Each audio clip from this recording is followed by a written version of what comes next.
Alice felt her life had become predictable and boring. Days blended into each other, a monotonous loop of grocery runs, meal prep, and ferrying Zach, her teenage son, to school or soccer practice. Michael, her husband, was a good man, steady, dependable, and perhaps too predictable himself. I spent his evenings immersed in engineering projects or catching the latest crime drama on TV. Alice loved me, but love didn't stop the restlessness from creeping in. One Friday afternoon, as Alice sipped her third cup of coffee at work, her coworker Kara popped into her cubicle with a mischievous grin. "You know what you need?" Kara said, dropping a glossy flyer onto Alice's desk. It advertised a sleek downtown nightclub called Lux. "A little fun. Let's go out tonight. Just us girls." Alice glanced at the flyer and hesitated. Nights out weren't her thing, not anymore. But Kara's enthusiasm was infectious. "Come on," Kara urged. "It'll be like old times. Music, dancing. I'll even buy you a drink." That night, Alice found herself slipping into a dress she hadn't worn in years. It felt strange but exciting. Il barely looked up from his laptop when she announced her plans. "Girls' night again?" he asked, distracted. She nodded, grabbed her purse, and left before she could change her mind. Lux was a world away from her suburban routine. The pulsating music, the dim lights, and the crowd of well-dressed strangers made her feel alive. She was finishing her first cocktail when Kara waved over someone, a tall, charismatic man in a tailored suit. "Alice, meet Chris," Kara said, winking. "He owns the place." Chris's charm was instant. He had an easy smile, a magnetic energy, and a way of making her feel like she was the only person in the room. When he offered to show her around, Alice hesitated, but Kara gave her a little nudge. "Go. I'll be at the bar." As Chris led her upstairs to the VIP lounge, Alice couldn't help but feel a thrill. It was harmless, she told herself. Just a little fun. Alice's nights out started as occasional distractions, once a month, then every couple of weeks, until they became part of her routine. She began to look forward to them, planning her outfits days in advance, and telling herself it was all innocent fun. Chris was always there, effortlessly charming, making her feel special in a way she hadn't felt in years. Kara was her alibi, the one who'd always be with her, though their time together in the club was minimal. At home, I didn't notice at first. Alice and I had always trusted each other. When she said she needed to unwind with her friends, I didn't question it. But as her nights out became more frequent, I started feeling off. She seemed distracted when she was home, her phone always in hand, her laugh quick but hollow. Once, Zach even asked why Mom was always going out lately. "I guess she needs a break," I said, brushing it off. But it wasn't that simple. It was Lauren, our neighbor and close family friend, who planted the first real seed of doubt. One evening, she was helping Zach with a history project while I worked on a design plan at the dining table. Alice had left for another girls' night. Lauren glanced at the clock, then at me. "Does Alice seem different to you?" "Different how?" I asked, not looking up. She hesitated. "I don't know. She's just not around as much. It feels like she's pulling away." I finally looked up from my laptop. Lauren was always perceptive, too perceptive sometimes. I shrugged, tried to appear casual. "She's been stressed. Maybe this is how she's blowing off steam." Lauren didn't look convinced. "Maybe, but if I were you, I'd keep an eye on things." Her words stayed with me. That night, when Alice came home, she looked radiant, cheeks flushed, eyes sparkling. She kissed my cheek absent-mindedly and muttered something about being tired before disappearing upstairs. For the first time, I felt like I didn't know her. Alice's late nights continued, and so did my unease. The changes were too obvious to ignore. The effort she put into her appearance, the constant texting, the way her stories about these girls' nights didn't quite add up. Once, she mentioned Kara's favorite restaurant downtown, but when I casually brought it up to Kara at a neighborhood barbecue, she blinked in confusion. "We've never been there," Kara said, laughing. "Sounds nice, though. Maybe we should try it." I nodded, forcing a smile, but my gut churned. That was the moment I realized something wasn't right. Alice didn't notice my growing suspicion. She floated through the house with an energy I hadn't seen in years, humming to herself, or scrolling through her phone. When I'd ask what she was doing, she'd give vague answers about work emails or Pinterest ideas for redecorating the living room. Zach noticed too, though he didn't say much. Teenagers don't pry into adult problems, but I caught him staring at Alice once with a look I couldn't quite read. I started paying closer attention, looking for clues. One evening, Alice left her phone on the kitchen counter while she stepped outside to take a call. The screen lit up with a notification, a message from someone named Chris. It wasn't just the name that caught my attention. It was the way the preview read, "Can't wait to see you again. Last night was amazing." My stomach dropped. When she came back inside, I played it cool. But later that night, when she went to bed, I stayed up, staring at my laptop without really seeing anything. I didn't want to believe it, but the evidence was mounting. I needed to know the truth. That's when I called Sam, an old friend and private investigator. I didn't want to go this far, but I didn't see another option. Sam agreed to follow Alice discreetly, promising me he'd get answers. A week later, Sam handed me a file. Photos. Alice, at a sleek nightclub I'd never heard of, sitting at a table with a man who was unmistakably Chris. They weren't just talking. They were laughing, leaning in close, their hands brushing. I stared at the images, my chest tightening. Part of me wanted to confront her immediately, to demand an explanation. But another part of me, calmer, colder, knew this wasn't the time. I needed a plan. The pictures sat on my desk for days, taunting me. I wanted answers, but I wasn't ready to blow up our life without knowing the full story. Sam had given me enough to confirm my worst fears, but there was something about Chris, his polished look, his smug demeanor in those photos, that unsettled me. He didn't seem like just a fling. He seemed calculated. I decided to dig deeper. Meanwhile, Alice carried on as if nothing had changed. I watched her more closely now, noting the little things. The way her phone was always face down. How she avoided specifics about her nights out. Once, I casually asked about Kara. What's she been up to these days? I said over dinner. Alice froze for just a moment. So quick I might have missed it if I weren't watching. Oh, busy with work, she said lightly, cutting into her chicken. Then, as if to steer the conversation, she turned to Zach. How's that history project going? Her deflection only confirmed what I already suspected. The following week, Sam called me. You're not going to believe this, he said. Your wife's new friend Chris isn't just a nightclub owner. He's got a reputation. What kind of reputation? I asked. The kind that gets him in trouble. His club is bleeding money, and word is he owes a lot to some pretty dangerous people. A guy named Vic, in particular. Vic's not the kind of man you want to cross. Hearing that, something clicked. This wasn't just an affair. Alice had gotten herself tangled in a mess she didn't understand. That night, as Alice got ready for another girls' night, I watched her from the doorway. She seemed happier than she had in years, humming to herself as she fixed her hair. Part of me wanted to yell, to demand she explain herself. But another part, a calmer, strategic part, knew I had to handle this carefully. Have fun, I said as she grabbed her purse and kissed me lightly on the cheek. She hesitated, as if sensing something in my tone, but then smiled and walked out the door. As soon as she left, I called Sam. I want to meet Vic, I said. Sam wasn't thrilled about my request. Vic's not the kind of guy you just walk up to and have a chat with, he said over the phone. He's got a reputation for handling things permanently. I don't care, I replied. I need leverage, and if Chris owes him, Vic might be willing to listen. Sam sighed. All right, I'll set it up. Just don't do anything stupid. 2 days later, I found myself in the back of a dingy downtown bar, the kind of place that smelled of stale beer and bad decisions. Vic was exactly what I expected. Mid-50s, thick-set, with a weathered face and eyes that looked like they could see straight through you. He was flanked by 2 younger men who didn't bother hiding their guns under their jackets. You're the husband, Vic said, lighting a cigar as he leaned back in his chair. What do you want? I took a breath, steadying myself. I know Chris owes you money. A lot of it.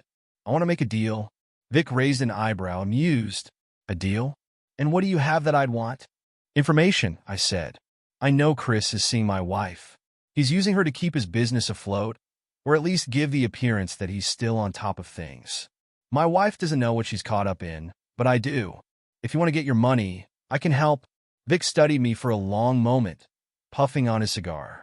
Then he chuckled a low, rumbling sound. You got guts, I'll give you that. Most guys would just cry into their whiskey and call it a day. So, do we have a deal?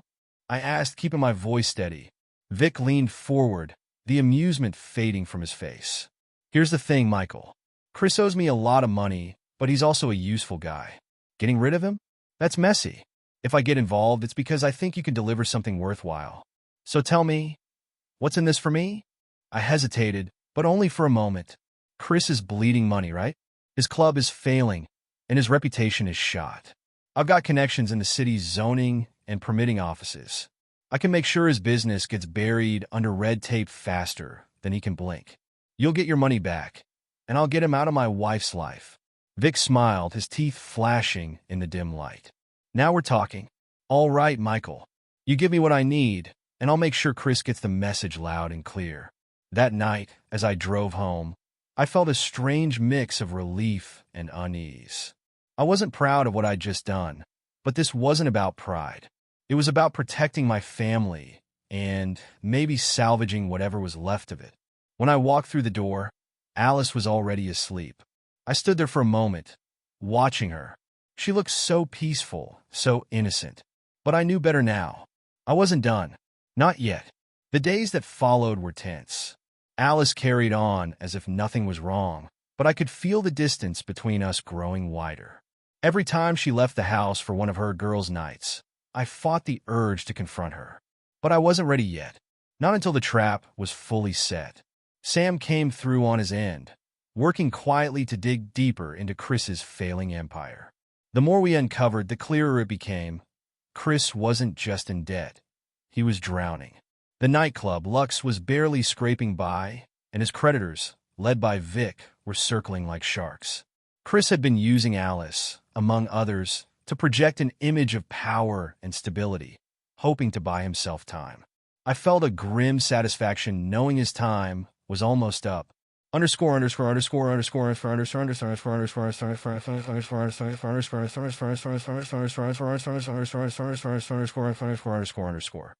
underscore underscore underscore underscore. One evening, while Alice was out, Zach wandered into the kitchen where I was nursing a beer and staring at the clock. He leaned against the counter, his expression guarded.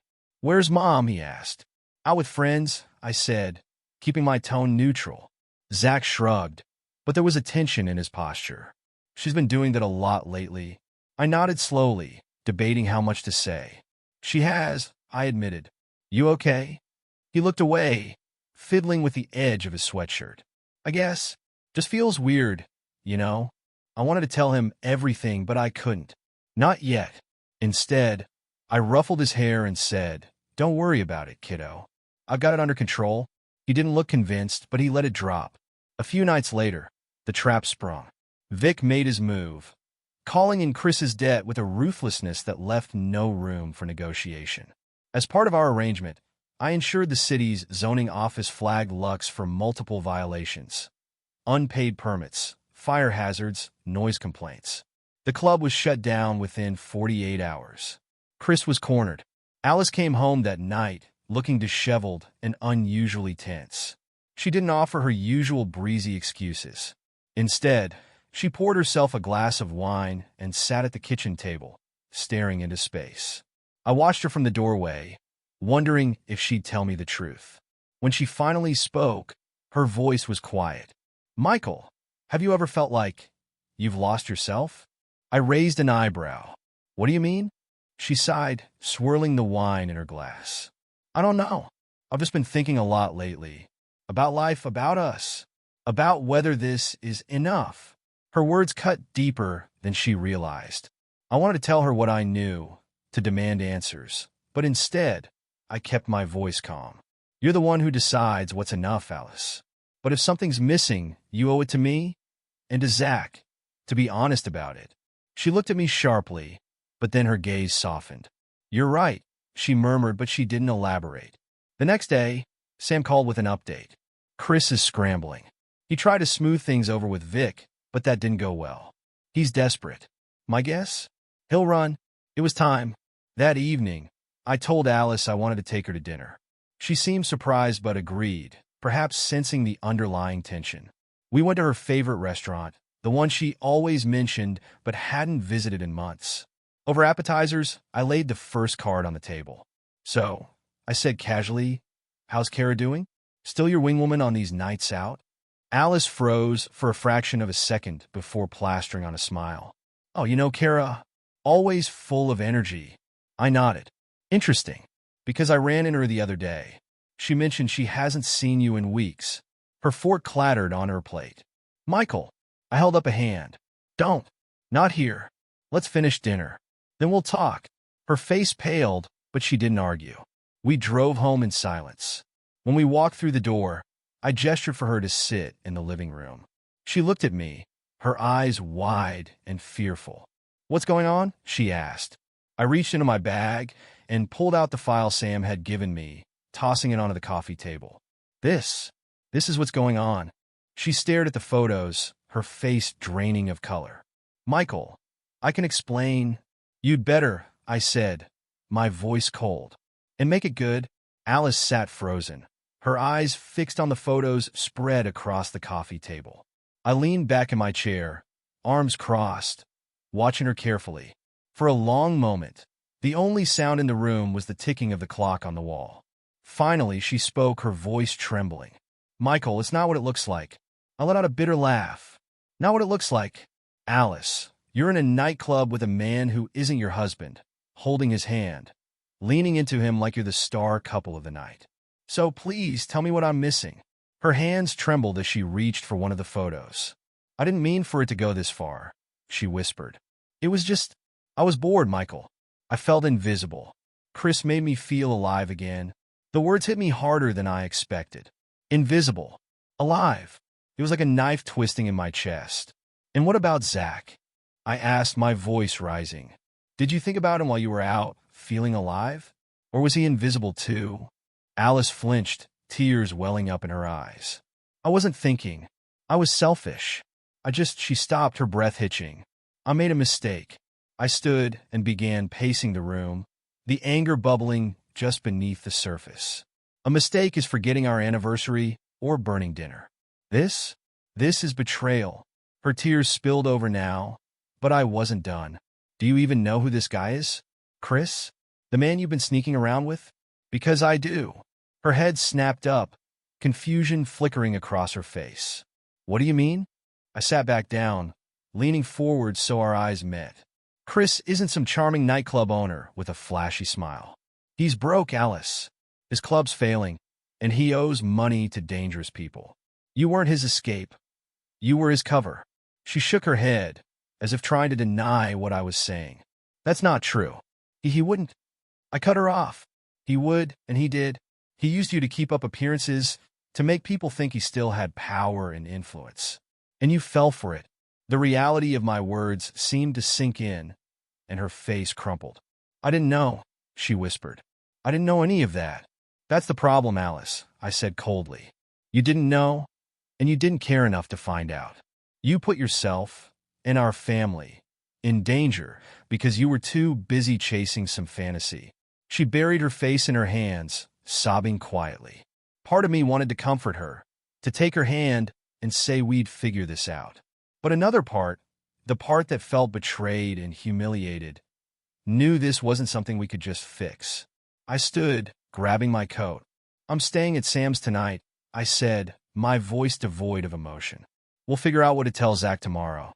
As I reached the door, she called out, her voice raw. "Michael, please don't give up on me."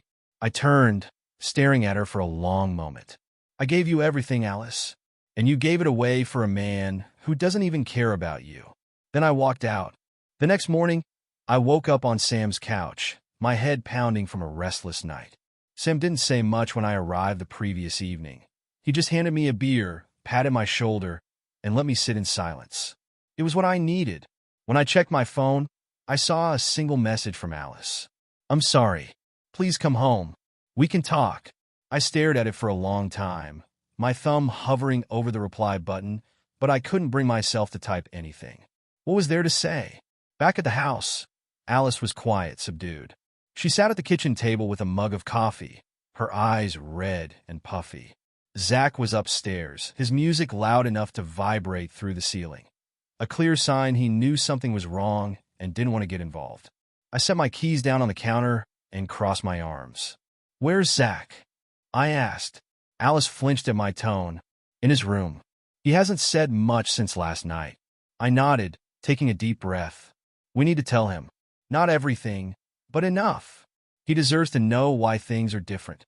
She looked like she wanted to argue, but stopped herself. "Okay," she said softly. When Zach finally came downstairs, he looked at us warily, as if bracing for bad news. He sat across from us at the kitchen table, his arms crossed. "What's going on?" he asked, his voice edged with defiance. Alice started to speak, but I raised a hand to stop her. "This was on me. Your mom and I are going through something right now," I said carefully. "We've been having some issues, and we're trying to work through them." Zach frowned. "Issues? Like, what kind of issues?" I hesitated, glancing at Alice. She looked down, avoiding his gaze. "It's complicated," I said, "but I want you to know this has nothing to do with you. You're our priority, no matter what happens." His eyes narrowed. "What's that supposed to mean? Are you splitting up?" Alice finally looked up, tears pooling in her eyes. "Zach, honey, we're not sure what's going to happen yet. But whatever does, we both love you." He pushed his chair back abruptly, standing up. "Love me? That's what you're going with? You're screwing everything up, and all you can say is we love you?" "Zach," Alice started, but he stormed off before she could finish. I followed him upstairs and knocked on his door. "Zach, open up," I said. "No," came the muffled reply. I sighed. "Look, I know this is hard to understand, but—" "You don't get it," he shouted, cutting me off. "I see everything, Dad. I'm not stupid." I froze. "What do you mean?" The door creaked open, and Zach's face appeared, his expression a mixture of anger and hurt. "I know she's been lying. I've seen her sneaking around, texting someone. Did you think I wouldn't notice?" For a moment, I didn't know what to say. Then I stepped inside, closing the door behind me. "You're right," I said quietly. "She's been lying, and I'm sorry you had to see that." Zach's anger softened slightly, but the hurt remained. "So what now?" I put a hand on his shoulder. "Now we figure it out. Together." Back downstairs, Alice was sitting exactly where I'd left her, staring at her coffee. When I joined her, she looked up, her eyes pleading. "Michael, I'll do whatever it takes to fix this. I swear." I studied her for a long moment. "The first step is telling me everything. No more lies, no more excuses. If there's any chance of moving forward, I need the whole truth."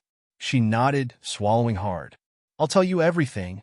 Alice took a deep breath, her hands trembling as she gripped the coffee mug. For a moment, I thought she wouldn't be able to speak, but then the words started pouring out, halting at first, then gaining momentum. "It started because I felt invisible," she began, her voice cracking. "I didn't mean for it to turn into anything serious, Michael. I swear, when Kara invited me to the club, I just wanted to feel something different, something exciting." I stayed silent, letting her talk, though every word felt like a jab to the chest. "When I met Chris, it wasn't supposed to mean anything. He was charming, and, I don't know, I got caught up in it. I thought it was harmless, just drinks, dancing, talking. But then," she trailed off, her face crumpling as tears rolled down her cheeks. "It escalated. I didn't stop it. I didn't want to." I clenched my fists, forcing myself to stay calm. "And then what?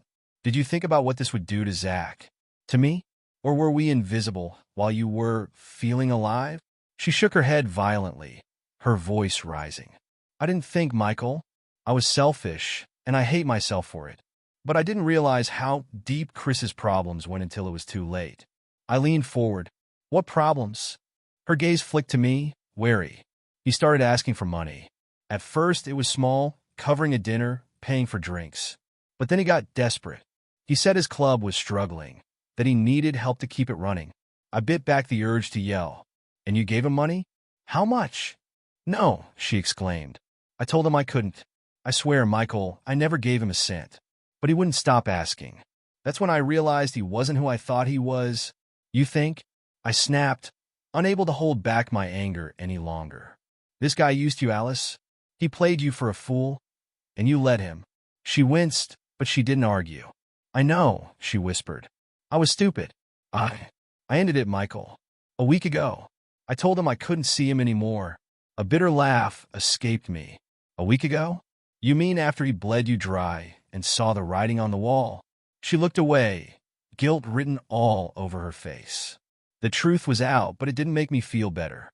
If anything, it made the betrayal sting even more. Alice hadn't just betrayed me. She'd been reckless, putting herself and our family in danger over a man who saw her as nothing more than a pawn in his failing game. "What happens now?" she asked, her voice barely audible. I stood, pacing the room. "I don't know, Alice. You broke something I'm not sure we can fix."